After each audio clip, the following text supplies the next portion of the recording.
kimwe mu bikorwa byavumbuwe n'umuntu bikagaragaza ko umuntu ariyo nyamaswa itandukanye n'izindi zose mu nyamaswa ziriho ku isi ni ubuhinzi.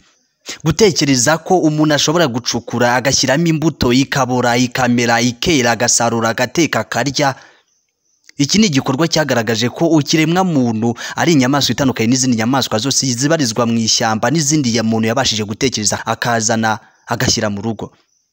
Umuntu wikuye mu zindi nyamaswa akemera kuva mu ishyamba akaza kubaka agatura akaba ahantu hazwi akahita umudugudu, agatora itegeko rimugenga rikamuhuza n'abandi, uwitwaye nabi agahanwa n'iryo tegeko.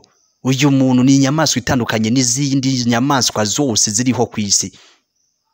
Tekereza nawe umuntu watangiye korora akajya mu ishyamba akareba ingurube akayireba akumva ko agomba kuyizana mu rugo akayegereza, hanyuma akumva ko azayorora akumva ko itazamurya, agafata inyamaswa zitandukanye zose akazigenga akazitegeka akazizana akazorora, akazahira ubwatsi zikarira mu biraro ariko abizi neza ko nawe hari icyo azishakaho, ni amata n'inyama. Uyu muntu yahise agaragara nk'inyamaswa itandukanye n'izindi zose.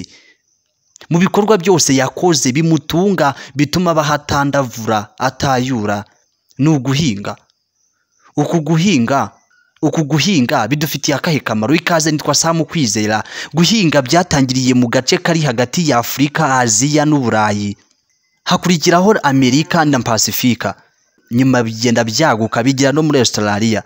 Uko utu duce twakurikiranye mu buhinzi ni nako twakurikiranye mu gusirimuka cyangwa se hagenda hakugera ibikorwa remezo by'iterambere bya hato na hato. Abantu bangana na 2% by'abanyamerika batuye muri Leta Zunze Ubumwe za Amerika nibo bonyine bakora umwuga w'ubuhinzi. Nk'ubu Leta Zunze Ubumwe za Amerika zituwe n'abantu 329 n'ibihumbi 129 n'abantu 348. Ubwo 2% by'aba bantu ni abantu 6,582,000. Aba ibyo bahinga bitunga abatuye muri Leta Zunze Ubumwe za Amerika bikanagurishwa no mu mahanga natwe tukabonaho. Ni ukuvuga ko niba bibatunga nk'abanyamerika bikongera bikajya no hanze, ababihinga batanagera muri 5%. Icyo ni ikigaragaza ko badusize mu bijyanye n'ubuhinzi n'iterambere. Umwana wo muri Amerika umufashe ukamwigisha mu ishuri ukamwereka amateka y'ubuhinzi mu bihugu byabo bya Amerika, bizagorana kumwumvisha ko hari igihe cyageze bagafata isuka ikoze mu icyuma gito bakwikiramo igiti cy'umuhini, ukazamura ugakubita mu butaka, ukazamura ubutaka ugatabira ugashyiramo imbuto. Uyu mwana kugira ngo azumve neza ko hegitari zahingwa n'iyo suka igashira bizakugora. Ni mu isi yacu y'uyu munsi aho umwana w'umunyafurika umutekerereza inkuru z'uburyo abantu babayeho, ikinyabuzima kikabaho aho bahingishaga ibuye,